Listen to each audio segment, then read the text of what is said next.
Gracias a todos por estar conectados a este estudio. Bueno, hoy es 31 de octubre y como ustedes saben, en muchas partes del mundo, por lo menos del lado oeste del mundo, hay una fiesta que el mundo celebra en un día como hoy. Pues nosotros no vamos a celebrar esa fiesta, nosotros vamos a glorificar el nombre de Jesucristo, Dios el Todopoderoso. Así que no nos confundamos en un tiempo como hoy de que tenemos una celebración simpática, una celebración agradable, una celebración para niños, una celebración que no le hace daño a nadie. No nos confundamos, no es eso. La celebración del 31 de diciembre nació para adorar a Satanás y a sus demonios. Así que usted y yo no tenemos absolutamente nada que celebrar un día como hoy, más que celebrar y seguir celebrando a Jesucristo.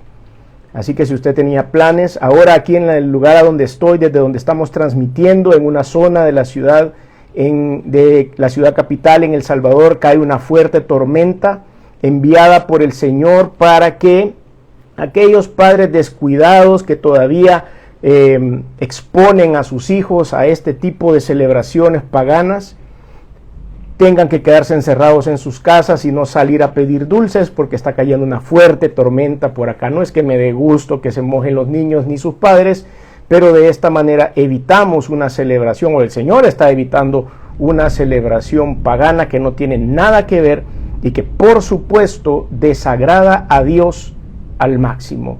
Así que tengamos cuidado. Esa es una de las grandes precauciones que la Biblia nos dice. No mezclen sus celebraciones con las celebraciones del mundo. No mezclen sus fiestas con las fiestas del mundo. No todo lo que el mundo ofrece es bueno, y un ejemplo es esto. Así que bueno, quería dedicar estos minutos a esta reflexión. Bueno, pasamos a nuestro estudio bíblico. El estudio original tenía un título que se llamaba ¿Cómo asegurar nuestras finanzas? Sin embargo, he querido cambiarlo a última hora, guiado por el Señor, y le vamos a titular El polémico diezmo. El polémico diezmo.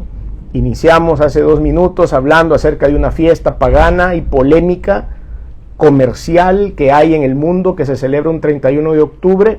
Y ahora vamos a hablar de otra polémica que al mundo no le gusta, que es el famoso diezmo. Muchas personas se convierten a Cristo, muchas personas entienden que deben llevar su vida a los pies del Señor, y lo último que se convierte, yo digo siempre, yo me convierto, se convierte mi corazón, mi espíritu, mi alma, mi mente, pero lo último que se convierte es la billetera. Esa billetera no se convierte con nada. Y creo tener alguna libertad de poder hablar acerca de este tema, debido a que, como muchos de ustedes saben, yo no me dedico al 100% al ministerio. Yo tengo un trabajo por el cual a veces no puedo estar en vivo con ustedes, y yo diezmo al Señor. He entendido, he comprendido, pasé por todas esas etapas de crítica, de desconfianza, de comprar esas ideas que a veces el mundo nos regala, de que los pastores se roban el dinero, de que las iglesias mal invierten el dinero, y al final puede ser cierto. Algunos han hecho mal uso de los fondos, algunos son famosos por eso, y el Señor los ha descubierto. Pero entendí de que no es tanto el hecho de qué vayan a hacer con ese dinero, sino es un trato personal con el Señor. Por supuesto, cada vez que hay manejo de fondos, cualquiera que sea, de fondos públicos o de fondos colectivos, estamos mal acostumbrados porque siempre han habido malversación de fondos en gremiales, en grupos sociales, en club social, en cooperativas, en fondos de inversión, en iglesias y en muchas otras cosas. Por lo tanto, el tema del dinero es un tema delicado y que todos deberíamos tratar con transparencia. Lo mismo debe suceder en las iglesias. Estoy de acuerdo con ese punto. Pero también mi trato es con Dios, mi negocio es con el Señor. Si alguien se roba ese dinero, pues tendrá esa persona que darle cuentas a Dios, porque ese es dinero santo, ese es dinero de Dios, es dinero del ministerio, es dinero que debe multiplicarse para que la gente conozca y reciba a Cristo como Señor y Salvador. Y por supuesto también es para el sostenimiento de nuestras iglesias. Una vez yo entendí ese principio, entonces dije, bueno, Señor, yo te lo entrego a ti. Espero que hagan un buen uso, pero por lo menos mi trato contigo ha sido cumplido en el momento de yo entregar mis diezmos y mis ofrendas. Esto quiero ponerlo como base para que ustedes puedan entender que a continuación vamos a tocar este tema del polémico diezmo, pero que debamos entenderlo desde el punto de vista de la fe. Insisto una vez más, yo diezmo. Yo no trabajo en el ministerio al 100%, el Señor suple nuestras necesidades a través de un trabajo secular y mientras el Señor y yo estemos de acuerdo, vamos a ser felices Él y yo voy a ser obediente entregando el diezmo a raíz de lo que vamos a compartir en los siguientes minutos. Así que vaya conmigo la escritura al libro del profeta Malaquías, capítulo 3, libro del profeta Malaquías. Para que usted se ubique más rápido, el libro del profeta Malaquías es el último libro del Antiguo Testamento. Cuando usted termina de leer Malaquías capítulo 3 y voltea la página, va a encontrar una página en blanco, y si voltea esa página en blanco, va a encontrar el Evangelio según San Mateo, que es el primer libro del Nuevo Testamento. Entonces el Señor termina el canon bíblico de los 39 libros del Antiguo Testamento con el libro del profeta Malaquías. Es un libro duro, es un libro serio, es un libro en el cual usted tiene que abrocharse el cinturón cuando lo va a leer, porque lo va a sacudir. Y usted se va a poder dar cuenta de que aún el pueblo de Israel, el pueblo escogido por Dios, en este tiempo hacía un montón de cosas que ahora ustedes y yo podemos ver en las sociedades modernas. Es increíble las comparaciones que hay en este libro con lo que sucede ahora en nuestro tiempo. Es por eso que la Biblia sigue siendo un libro actual, es moderno, es un libro que aunque no se actualiza en más capítulos o más versículos, él sigue acoplándose a las verdades porque conoce perfectamente la naturaleza del ser humano. Dios nos creó y Él nos conoce mejor que nosotros mismos.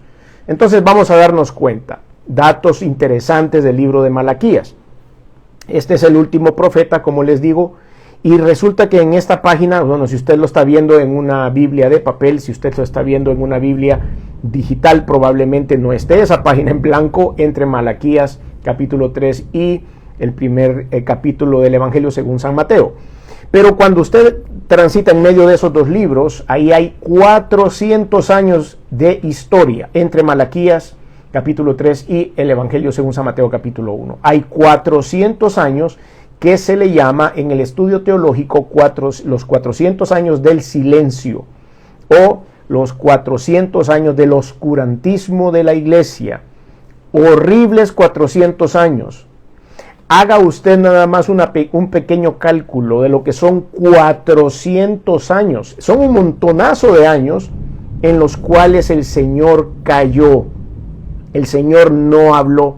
No hubieron profetas, no hubieron jueces, no hubieron sacerdotes, no hubo palabra, no hubo nada por 400 años. El Señor llegó a un momento en el que estaba molesto con la humanidad y sencillamente hizo silencio. Por eso se llaman los 400 años del silencio. Hasta que aparece el nuevo proyecto, o bueno, es un proyecto que Dios ya lo tenía en su corazón desde el principio, pero aparece la nueva etapa, que es la etapa Jesucristo para la humanidad. Y viene Dios hecho hombre y viene a conversar con nosotros. Todo ese silencio que hubo por 400 años cae cuando viene el Señor y habla con nosotros personalmente, personificado, Dios hecho hombre. Es una maravilla lo que sucede ahí en adelante. Entonces, teniendo esto como base, vamos a ver cuál era la queja de Dios con respecto al pueblo. Y vamos a tomar, como vamos a hablar acerca del diezmo, vamos a tomar los versículos del 6 al 12. Malaquías 3, del 6 al 12 va a ser nuestro texto base. Dice la Biblia: porque yo Jehová no cambio. Eso es contundente. Pudiéramos quedarnos ahí y cerrar el estudio en este momento. Porque el Señor dice, porque yo Jehová no cambio. Ahí el Señor está reafirmando una de sus cualidades, una de sus características, que es la inmutabilidad. Esto es doctrina. Usted puede ver ahí esos atributos de Dios y aprender los atributos de Dios. Y uno de esos atributos es que es inmutable. Dios piensa lo mismo desde el día 1 que hizo la humanidad hasta el día de hoy. Piensa lo mismo, no ha cambiado su punto de vista. Y Él lo reafirma en este último libro del Antiguo Testamento. Porque yo Jehová no cambio. Por esto, hijos de Jacob, hablándole al pueblo de Israel, por supuesto, no habéis sido consumidos. Como Él no cambia y Él había prometido bendición para el pueblo de Israel, les está diciendo, den gracias que me comprometí con sus antepasados, con Abraham, con Isaac y con Jacob, no porque ya me los hubiera terminado a todos ustedes. Eso básicamente está diciendo Dios. Yo no cambio. Por esto, hijos de Jacob, no han sido consumidos. Desde los días de vuestros padres os habéis apartado de mis leyes y no las guardasteis. Cuando nosotros hacemos un análisis del comportamiento, de la conducta del pueblo de Israel, nos damos cuenta de cómo hacían unas violaciones flagrantes de las recomendaciones de Dios y de la ley mosaica que se les había entregado a ellos. Y aún así, hacían unas cosas. El Señor le dijo, no se metan. Cuando ustedes conquisten una tierra, no se metan ni se junten con las mujeres de esas nuevas naciones porque son paganas, porque son idólatras. No se metan con ellas, no se casen con ellas, no tengan hijos con ellas. ¿Qué creen que hacían el pueblo de Israel? A mezclarse con todo el mundo, cuando el Señor les decía que no lo hicieran. Entonces siempre fueron desobedientes. Versículo 7, desde los días de vuestros padres os habéis apartado de mis leyes y no las guardasteis. Volveos a mí, y yo me volveré a vosotros. Esa es la promesa de Dios. Por eso dice arriba en el versículo 6, porque yo Jehová no cambio. Volveos a mí y yo me volveré a vosotros, ha dicho Jehová de los ejércitos. Y esa no es la primera vez que lo leemos. Lo ha dicho, aquí está retomando de hecho palabras de Dios del Antiguo Testamento. Ya Él lo había dicho. Volveos a mí. Si usted quiere ver esto, léalo en el libro de Amós, capítulo 4, versículo 6. Usted va a ver a dónde está esta frase. Más dijisteis, ¿en qué hemos de volvernos? Y que yo no he hecho nada malo, ¿por qué me tengo que volver a ti si siempre he estado contigo? Más o menos eso es lo que quiere decir esa pregunta. ¿En qué hemos de volvernos? Y el versículo 8 dice, ¿robará el hombre a Dios? Pues vosotros me habéis robado. Y dijisteis, ¿en qué te hemos robado? En vuestros diezmos y ofrendas. Malditos sois con maldición, porque vosotros, la nación toda me habéis robado. No es fácil esto. Dios es bien contundente en esta porción. Versículo 10, traed todos los diezmos al alfolí y haya alimento en mi casa. Y probadme ahora en esto, dice Jehová de los ejércitos, si no os abriré las ventanas de los cielos y derramaré sobre vosotros bendición hasta que sobreabunde. Y reprenderé también por vosotros al devorador, y no os destruirá el fruto de la tierra, ni vuestra vida en el campo será estéril, dice Jehová de los ejércitos. Y todas las naciones os dirán, bienaventurados, porque seréis tierra deseable, dice Jehová de los ejércitos. Es una palabra fuerte. Analicemos ciertas cosas que me parecen muy interesantes. Bueno, ya empezamos a analizar un poco acerca de esto. En el versículo 7, volveos a mí, yo me volveré a vosotros. Se repite del libro del profeta Amós, en que hemos de volvernos. Las posiciones y las preguntas que hay en todo el libro de Malaquías son similares a esta. Por eso les pido que lo leas. Es un libro muy pequeño. Estoy seguro que usted no toma mucho tiempo en leerlo todo. Y va a encontrar muchas de estas preguntas. ¿En qué? ¿Por qué tenemos que volvernos a ti? Nunca nos hemos ido de ti. ¿Cómo no? Dice Dios, me han robado. ¿Pero en qué te hemos robado? Dice, nosotros no te hemos robado en nada. En vuestros diezmos y ofrendas no las has dado. No has ofrendado para el sostenimiento del templo, para el sostenimiento de las personas que tienen necesidad, para los programas que yo necesito desarrollar en la iglesia. Eso es lo que le está diciendo Dios. malditos sois con maldición. Es súper fuerte esto. Una vez lo entendemos, o cuando a mí me tocó entenderlo, porque yo dije, Señor, en verdad que no entiendo bien esto del diezmo, pero cuando leemos esto, yo digo, por cualquier cosa, yo no quiero ser maldito, yo no quiero tener la maldición de Dios. Malditos sois con maldición, porque vosotros, la nación toda, me habéis robado. Traed todos los diezmos al alfolí. Y la palabra traer es un imperativo, está hablando de que hay que hacerlo, nos guste o no nos guste. Traed todos los diezmos al alfolí y haya alimento en mi casa. Pero lo que viene a continuación me revolvió el cerebro todavía. Me lo revolvió todavía más y me hizo poner los pies sobre la tierra y poner mis ojos en Cristo. Y dice, y probadme ahora en esto. Oiga usted, por favor, es la única línea en toda la Biblia, en sus 66 libros, en donde Dios permite que usted y yo lo probemos a Él. En ningún otro lugar Dios permite que la creación pruebe al Creador. Nadie, excepto aquí, en ningún lugar, excepto aquí. Y probadme ahora, da los diezmos y ahora probadme en esto. Dice Jehová de los ejércitos, si no abriré las ventanas de los cielos y derramaré sobre vosotros bendición hasta que sobre y abunde. Sobreabunde. Quiere decir que hay un vaso que está lleno de agua y está rebalsando. Más de lo que en verdad necesitamos. No más de lo que queremos. Tenemos que siempre tener eso claro. Hay cosas que nosotros queremos y hay cosas que nosotros necesitamos. No siempre vamos a obtener las que queremos, pero siempre las que necesitamos. Cuando caminamos en Cristo Jesús, recibiremos las cosas que necesitamos de parte de Dios en abundancia. Tal vez no la que quiere, pero sí la que Dios considera que usted necesita. Entonces dice el Señor que lo probemos ahora y que el Señor Jehová de los ejércitos abrirá las ventanas de los cielos y se derramaré sobre ustedes hasta que sobre y abunde. Y no solo eso, sino que dice, reprenderé también por vosotros al devorador y no os destruirá, ¿quién? El devorador, el fruto de la tierra, ni vuestra vida en el campo será estéril, dice Jehová de los ejércitos. Nosotros aquí podemos darnos cuenta de que el dinero a veces no alcanza, de que trabajamos de sol a sol, de que nos dan el cheque y media hora más tarde ya no queda nada, se hicieron todos los pagos y volvemos a empezar el resto del mes o el resto de la quincena a empezar a jalonear aquí, jalonear allá para ver cómo terminamos. Y es porque el devorador viene y se acaba el fruto de nuestra tierra y se acaba el fruto de nuestro trabajo. Pero el Señor dice que nuestra vid no será estéril, dice Jehová de los ejércitos. Quiere decir que de alguna u otra forma, por una forma sobrenatural, de una manera fuera de nuestro entendimiento, el Señor procurará de que ustedes y yo tengamos provisión. Dios usa elementos, historias, milagros, cosas sobrenaturales para que usted pueda tener su provisión.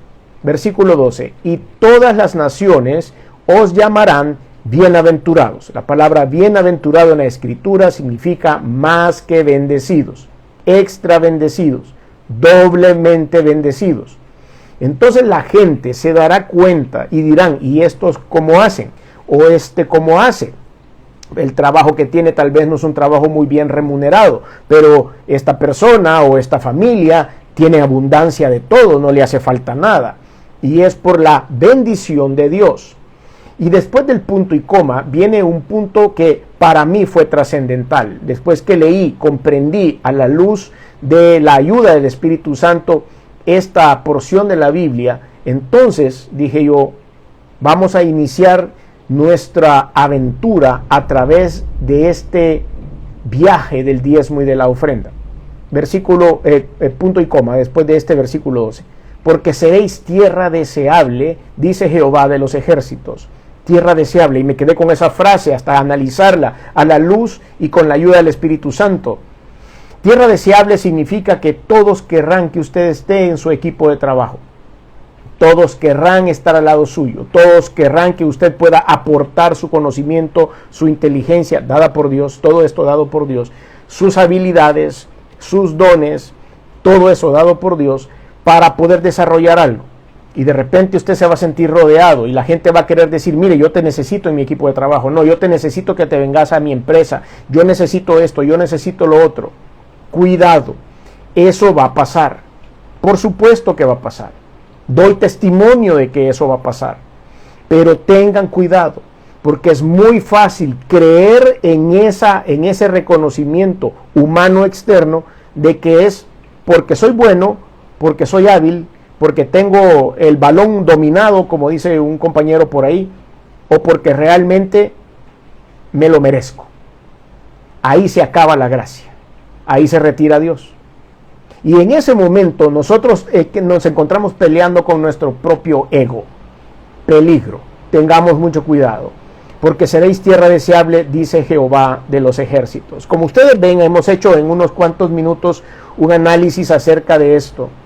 Dios promete cosas, Dios exige cosas, y lo único que tenemos que hacer usted y yo es estar alineados a la obediencia de Dios, para que las cosas empiecen a caminar bien. Le voy a contar un testimonio. En el año de 1998, o sea, ya hace casi 26 años, teníamos una necesidad de, nuestro primer hijo venía en camino y teníamos que construir una habitación en la casa en donde estábamos viviendo en ese lugar, en ese momento. Y teníamos una cifra, había llegado un profesional a hacernos un estimado de cuánto nos podía costar esa construcción, y en aquel tiempo costaba, voy a decir, una moneda que es era nuestra moneda local en ese tiempo en El Salvador, y eran los colones. Antes el país tenía como su moneda local el colón, hoy tiene como su moneda local el dólar americano, pero en aquel tiempo eran colones, y la persona me dijo, te van a salir 23.500 colones como presupuesto para la construcción de la habitación de tu hijo que está por llegar. Y entonces sucedió algo. Mi esposa estaba en la iglesia en una vigilia, yo estaba trabajando, no estaba en el país, y cuando mi esposa sale de la vigilia nos habían robado el carro. Nuestro vehículo, solo teníamos uno, en ese momento sale ella y desapareció, ya no estaba ahí. En el momento ella se pone nerviosa, era medianoche, terminando la vigilia, me llama en el destino donde yo estaba y tratamos de ubicar. Unos hermanos de la iglesia nos hicieron el favor de irla a dejar a casa, se llamó al seguro, etcétera, etcétera. Bueno, el carro apareció al día siguiente desmantelado, el seguro se hizo cargo y al final me dice el seguro, miren, no hay repuestos de su carro en este país, entonces le vamos a dar el dinero para que usted consiga sus repuestos. Y me dieron el dinero, tuve que ir a buscar los repuestos y traerlos, y cuando terminé de armar el carro quedó completamente como nuevo, como estaba antes del robo. Les voy a dar una oportunidad de que ustedes se puedan imaginar cuánto dinero sobró del dinero que me habían dado para el seguro. Si usted dijo 23.500 colones, esa es la respuesta correcta. Dios había permitido que algo sucediera, nos puso a prueba para ver si renegábamos por el robo del carro, para ver si nosotros botábamos nuestra fe, dejábamos de confiar en Dios, para ver si nosotros empezábamos a enojarnos con Dios, porque encima de que no teníamos el dinero para construir la habitación, nos habían robado el carro. Sin embargo, glorificamos el nombre de Dios, y Dios hizo que algo que parecía que era negativo para nosotros se multiplicara para nuestro beneficio. Diezmar es eso. Por eso dice, abriré sobre vosotros las ventanas de los cielos y derramaré bendición hasta que sobre y abunde. No nos vamos a imaginar de dónde, no sabemos. Probablemente usted dice, ay, a mí para que me aumenten el salario, eso está lejos. No, mi jefe jamás en la vida me va a aumentar un peso. Dios abrirá las ventanas de los cielos y derramará bendición sobre usted y su familia hasta que sobre y abunde, si usted es obediente y si usted de verdad, de corazón, no buscando una recompensa, no buscando que Dios le dé algo a cambio, sino en una sencilla obediencia a Dios, usted da sus diezmos y sus ofrendas como debe ser. Por eso es uno de los temas polémicos. Cada vez que hablamos de dinero hay polémica. Insisto, yo se lo puedo decir con toda libertad porque no dependo de esto. Dios, en su inmensa misericordia, sostiene a mi familia y a su servidor a través de nuestro trabajo.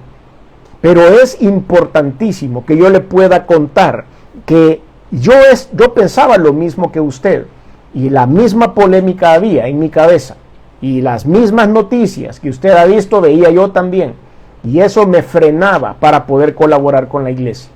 Una vez entramos al ministerio, nos damos cuenta también, y este es otro punto muy importante de compartir, nos damos cuenta que la iglesia local, la iglesia donde usted se congrega, usted llega y se sienta y hay sillas a donde sentarse y hay una luz encendida, probablemente el pastor tiene un micrófono para hablar, hay unas personas que están poniendo un proyector para que usted vea la palabra cuando se está proyectando, porque ahora nos hemos hecho haraganes también y necesitamos ver la pantalla y ahí se pone la Biblia, ya no queremos abrir la escritura y buscar la palabra que nos están dando. Todo eso tiene un costo, hay que mantener limpios los pisos. Si usted llega y ve la iglesia sucia, dice usted que es feo, la iglesia sucia, no es posible que no le den mantenimiento. Si pasó el invierno y las paredes de su iglesia están todas llenas de moho y están feas, usted lo primero que hace es llegar y criticar a la iglesia y decir, uy, qué feas esas paredes, que no las han pintado. ¿Y de dónde cree usted que sale la plata para eso? Pues sale de los diezmos y ofrendas. Si nosotros, imagínense, pertenecemos a un club social, cualquiera que sea, usted le cobra membresía por eso. Usted tiene que pagar una membresía. ¿Para qué? Para que cuando usted llegue a ese club social, la piscina esté limpia, por lo menos.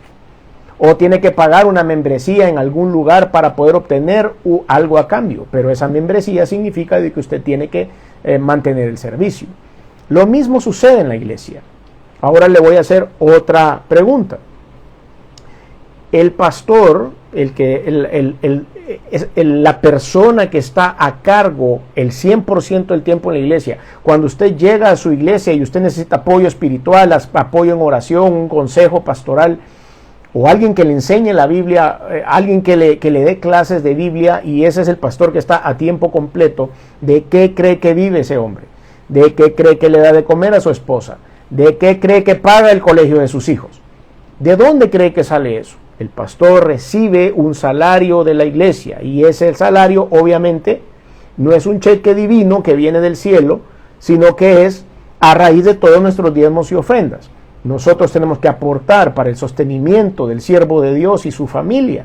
No podemos abandonarlos. ¿Por qué? Porque ellos no tienen un trabajo secular.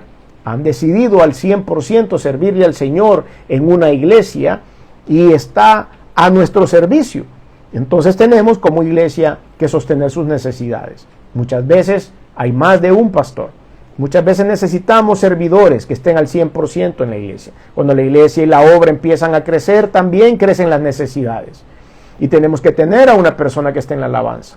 Y tenemos que tener a una persona que esté en la transmisión en vivo. Tenemos que tener una persona que nos apoye en algo, y los gastos de la iglesia van creciendo. ¿De dónde creen que sale eso? ¿De un subsidio divino? ¿Ustedes creen que en las cuentas de la iglesia el Señor hace un depósito quincenal para que paguemos todas las cuentas? No, Dios dice aquí que es nuestra responsabilidad. Dios dice aquí que es nuestra responsabilidad someter o más bien absorber el sostenimiento de la iglesia. Es necesario que ustedes y yo lo hagamos. No porque Dios no lo pueda hacer. Dios puede poner ese cheque divino en una cuenta y que milagrosamente vaya creciendo. Pero el protocolo de Dios es que la iglesia, cada miembro, sea parte del sostenimiento de la iglesia, y que nosotros, en obediencia a Dios, no al pastor, ni a la organización, ni a la marca que tenga su iglesia, es necesario que demos nuestros diezmos y ofrendas para la honra y la gloria del Señor.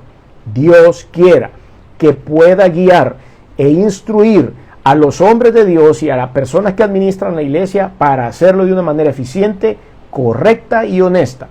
Pero eso va a ser entre ellos y Dios. Entonces, como ustedes ven, el famoso diezmo tiene ciertas obligaciones de parte de cada uno de nosotros. Ahora nos vamos a ir un poquito más adelante y vamos a llegar al punto de transmitir el mensaje del Evangelio. Hemos hablado ahorita del funcionamiento de la iglesia local, el funcionamiento del templo, del pastor con su familia, de algunas otras personas que trabajan a tiempo completo en la iglesia, y cuando la iglesia se va transformando y va creciendo, los gastos van aumentando. Ahora hablemos de los proyectos los proyectos de la iglesia para difundir el mensaje del evangelio.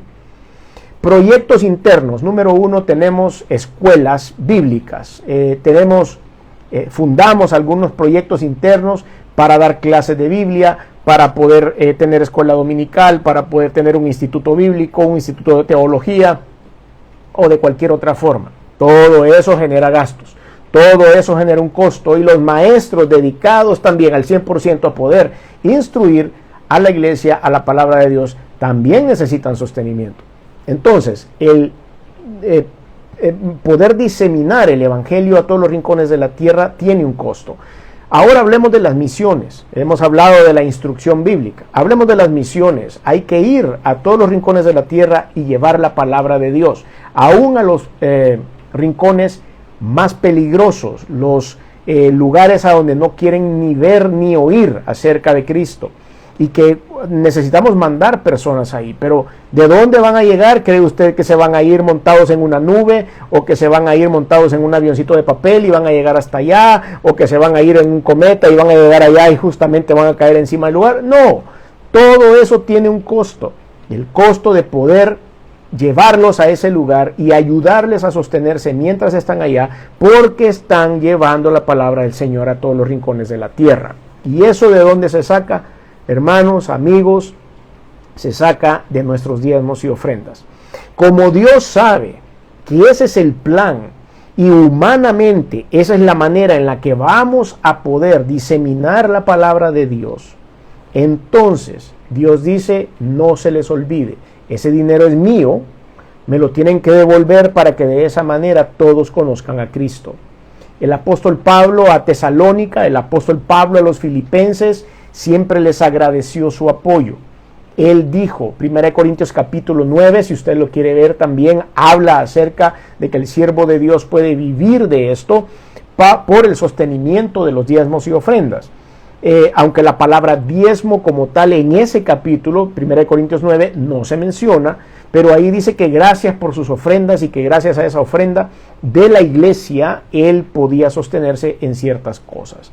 Entonces vemos cómo ya en el Nuevo Testamento, en la estructura de la iglesia cristiana, que por supuesto inició en el libro de los Hechos, capítulo 2, a partir de ahí dicen, todos daban lo que tenían, dice que todos ponían de sus cosas, para el que tenía menos se le daba, y el que tenía más también donaba, y de esa forma se equilibraba todo y se le daba para el sostenimiento de la iglesia. Se mantenían los boletos de barco en aquel tiempo para que se pudiera llevar el mensaje de la palabra, los viajes que hacía.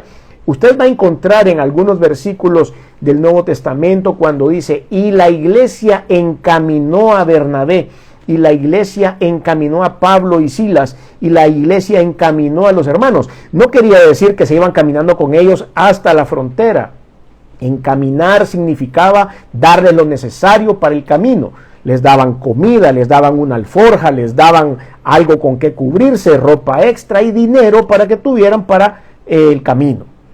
Por eso el Señor Jesucristo, cuando manda a los primeros discípulos, les dijo, no lleven nada, no lleven ni alforja, no lleven una segunda túnica, no lleven nada de comer, no lleven absolutamente nada. Nadie, dijo el Señor Jesucristo a esos primeros enviados de parte de Dios, no les dijo, ustedes van a llevar algo en sus bolsas. No llevaron absolutamente nada. Dijo, ustedes lo van a conseguir en el camino, se les va a dar. En otras palabras, si usted lo quiere ver desde el punto de vista moderno, el Señor les dijo, los viáticos les van a llegar en su momento, no se preocupen, no es necesario que lleven nada. Entonces el Señor Todopoderoso confía en que su iglesia va a tomar responsabilidad para poder asumir esta realidad. Hay una crisis espiritual y financiera en Israel en el tiempo del profeta Ageo también. Y esto nos da cuenta de cuál era el sentir de la iglesia. Por ejemplo, Ageo capítulo 1, versículos del 1 al 4, dice la Biblia, en el año segundo del rey Darío, en el mes sexto, en el primer día del mes, vino palabra de Jehová por medio del profeta Ageo a Zorobabel, hijo de Salatiel, gobernador de Judá, y a Josué, hijo de Josadac, sumo sacerdote, diciendo, Así ha hablado Jehová de los ejércitos diciendo, este pueblo dice, no ha llegado aún el tiempo de que la casa de Jehová sea reedificada. Están reedificando el muro del pueblo de Jerusalén cuando ya les habían dado libertad después del cautiverio en Persia, y cuando ellos llegan querían construir todo menos la casa de Dios, menos el templo. Todo lo construyeron el muro, construyeron sus casas, las calles, los tanques de agua, todo lo que usted quiera, menos la casa de Dios. Y cuando ellos preguntaban, les decían, no es tiempo de ser reedificada. Entonces vino palabra de Jehová por medio del profeta Ageo diciendo, es para vosotros tiempo, para vosotros, de habitar en vuestras casas artesonadas, y esta casa está desierta. No puede ser, esa es nuestra naturaleza. Así somos los seres humanos. Dios es todopoderoso y puede esperar. Pero no, Dios no quiere esperar. Dios quiere de nosotros lo que verdaderamente está aquí, que es la obediencia. Hay una crisis espiritual en el tiempo del profeta Malaquías. Desvalorizaban el servicio a Dios también. Ahora, cuando empezamos a leer Malaquías, estoy seguro que usted ha quedado lo suficientemente tocado para ir a curiosear lo que dice este libro de Malaquías. Es muy fácil leerlo, es muy rápido. Y en el capítulo 1, versículos del 6 al 9 dice, el hijo honra al padre y el siervo a su señor. Si pues soy yo padre, ¿dónde está mi honra? Y si soy señor, ¿dónde está mi temor? Dice Jehová de los ejércitos a vosotros, oh sacerdotes, que menospreciáis mi nombre y decís, ¿en qué te hemos menospreciado? En que ofrecéis sobre mi altar pan inmundo. Y dijisteis, ¿en qué te hemos deshonrado? En que pensasteis que la mesa de Jehová es despreciable. Y cuando ofrecéis el animal ciego para el sacrificio, ¿no es malo? Asimismo, cuando ofrecéis al cojo o al enfermo, ¿no es malo?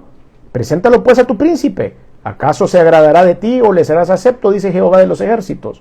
Siempre presentaba a este pueblo lo más barato, lo arruinado, lo que no servía. Entonces eso le iban a presentar a Dios. Hay que dar la primicia, hay que dar lo mejor que tenemos. Desvalorizaban también ir a servir a Dios. Malaquías capítulo 1, versículos 13 y 14. Habéis además dicho, oh, qué fastidio es esto, y me despreciáis, dice Jehová de los ejércitos. Y disteis lo hurtado, o cojo, o enfermo, y presentáis la ofrenda. ¿Aceptaré yo eso de vuestra mano, dice Jehová? Claro que no. Aquí ya no toca no solo el dinero, sino también el deseo de ir arrastrando los pies a la iglesia. Y decir, ay, qué pereza ir otra vez a esta reunión que me la ponen a las 6:45 de la mañana. Ay, qué pereza ir de nuevo a esta reunión en la noche, meterme el tráfico e irme hacia la iglesia. Ay, qué pereza, qué pereza, qué pereza. También diezmamos nuestro tiempo. También debemos diezmar nuestro deseo de servir. También debemos diezmar nuestra vida para Dios. Otra de las cosas que también cometemos y que está ahí, lo menciono porque está en este libro, Malaquías 2, del 13 al 16, es la deslealtad en el matrimonio. Dios ha dicho que tenemos que tener una sola mujer y tenemos que tener un solo hombre para los esposos y las esposas. Y dice el versículo 13, y esta otra vez haréis cubrir el altar de Jehová de lágrimas, de llanto y de clamor. Así que no miraré más a la ofrenda para aceptarla con gusto de vuestra mano. Mas diréis, ¿por qué? Porque ha atestiguado entre ti y la mujer de tu juventud, contra la cual has sido desleal, siendo ella tu compañera y la mujer de tu pacto. ¿No hizo él uno, habiendo en él abundancia de espíritu? ¿Y por qué uno? Porque buscaba una descendencia para Dios. Guardaos pues en vuestro espíritu y no seáis desleales para con la mujer de vuestra juventud. Dios le estaba diciendo, ajá, me vas a traer diezmos y ofrendas, pero estás siendo infiel, no quiero nada de eso, llévatelo de aquí. Y por lo tanto, como Dios no acepta la ofrenda, entonces tampoco abre las ventanas de los cielos, ni tampoco derrama bendición sobre nosotros hasta que sobre y abunde. Y así nos damos cuenta de muchas cosas. La naturaleza de los diezmos, creo que hemos hablado bastante sobre eso. ¿Cuáles son las características? Bueno, es la pertenencia a Dios, no es lo nuestro. Levítico 27:30 dice, y el diezmo de la tierra, así de la simiente de la tierra como del fruto de los árboles de Jehová, es cosa dedicada a Jehová. Es un acto de honra a Dios. En Hebreos capítulo 7, versículos del 1 al 10, habla acerca de el sacerdocio de Melquisedec. No es este el tiempo y ya no tengo más tiempo para poder tocar el tema del sacerdote Melquisedec, pero era una teofanía de Jesucristo. Es una mención de Jesucristo en el Antiguo Testamento traído después a la epístola a los Hebreos. Porque este Melquisedec, rey de Salem, sacerdote del Dios Altísimo, que salió a recibir a Abraham, que volvía de la derrota de los reyes, y le bendijo, a quien asimismo dio Abraham los diezmos de todo, a cuyo nombre significa primeramente rey de justicia, también rey de Salem, esto es, rey de paz, sin padre, sin madre, sin genealogía, que no tiene principio de días ni fin de vida, sino hecho semejante al Hijo de Dios, permanece sacerdote para siempre. Y después ustedes ven cómo él habla acerca de Abraham, si ustedes quieren ir a la historia, también en el tiempo de Abraham, en el libro de Génesis, ustedes se van a dar cuenta que Abraham diezmó a esta figura del sacerdote de Melquisedec, que era la figura de Jesucristo, una teofanía. Es un acto de fe, Génesis 28, 22. Y esta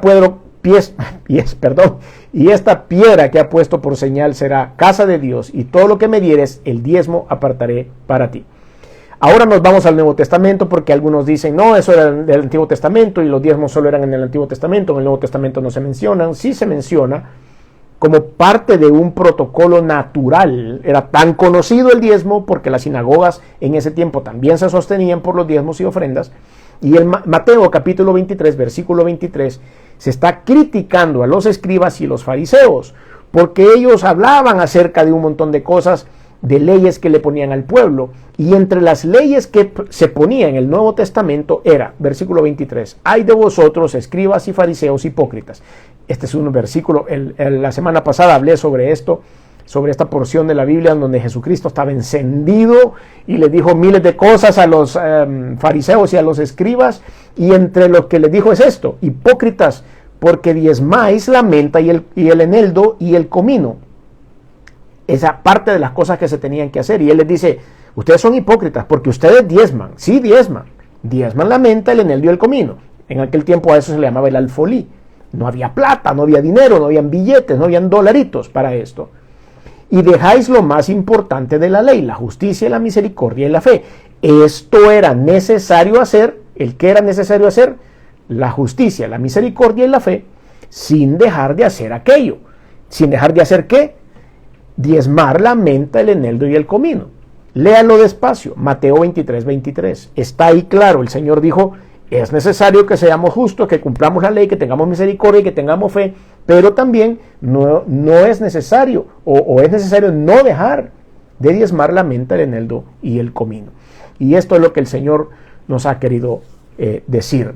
Los resultados de la transgresión al no entregar los diezmos y ofrendas los hemos analizado ya al principio en el libro del profeta Malaquías, pero hay resultados positivos de dar diezmos y ofrendas, y quisiera cerrar con esto. El millonario John Rockefeller en los Estados Unidos, que vivió de 1839 a 1937, él diezmaba a la iglesia, y él dijo lo siguiente: nunca hubiera podido dar el primer $1,000,000 si no hubiera diezmado mi primer sueldo, que fue de $1.50 a la semana. John Rockefeller dice que donó en diezmo $1,000,000. O sea, ¿cuánto ganó? $10 millones, y dio el millón. Fue bendecido con abundancia, por supuesto. Hay protección contra gastos imprevistos. Recuerden que el texto base que leímos en Malaquías decía: reprenderé por vosotros al devorador. No habrán gastos extras. Habrá una productividad en nuestro trabajo. Por eso decía, nuestra vida en el campo será estéril. Juan Wesley, un gran predicador, dijo: gana todo lo que puedas, ahorra todo lo que puedas y da todo lo que puedas, sobre todo para el Señor. Así que espero que este tema tan polémico del diezmo haya abierto los ojos de muchos de los que van a escuchar este mensaje, y que puedan esta polémica quitarse de encima. Y le apoyo, le empujo, le digo, métase a esta aventura del diezmo, métase a esta aventura del diezmo. Es una aventura de fe, es una aventura de obediencia, pero le puedo decir que de verdad es una bendición el ser obediente a Dios. Aunque no sepamos qué es lo que va a pasar con esto, nosotros somos obedientes a Él. Y se abrirán las ventanas de los cielos y se derramará sobre ustedes hasta que sobreabunde, y sobre todo serán tierra deseable, dice Jehová de los ejércitos. Si usted quiere recibir a Cristo como Señor y Salvador, si usted quiere ser parte de la familia de Dios, primero, antes de llegar a esto del diezmo y de la ofrenda, debe entregar y ofrendar su vida a Cristo, su corazón, sus pensamientos. Es necesario que usted conecte con Jesús. Y eso el Señor, de acuerdo a lo que nos ha dicho en su palabra, viene acompañado del perdón de pecados y el acceso a la vida eterna. Así que reciba a Cristo como Salvador, con una sencilla oración que estoy seguro que usted va a poder hacer rápidamente. Yo le puedo acompañar a hacer esa oración, mas no le puedo perdonar los pecados ni asegurarle la vida eterna. Eso se lo va a dar el Señor cuando mida su corazón a partir de hoy. Así que ahí donde usted está, diga conmigo esta oración. Señor Jesús, reconozco que eres Dios. Reconozco que viniste al mundo hecho hombre, que te colgaron en una cruz y que la sangre que derramaste ha servido para limpiar mis pecados. Por eso te pido perdón y me arrepiento de todo lo que he hecho en contra tuya. Señor, también reconozco que resucitaste el tercer día y que estás sentado a la diestra de Dios. Por lo tanto, hoy abro mi corazón y te recibo en él como mi único y suficiente Señor y Salvador. Te doy gracias, Señor, por esta oportunidad que me das de ser salvo y que mis pecados sean perdonados. En el nombre de Jesús. Amén.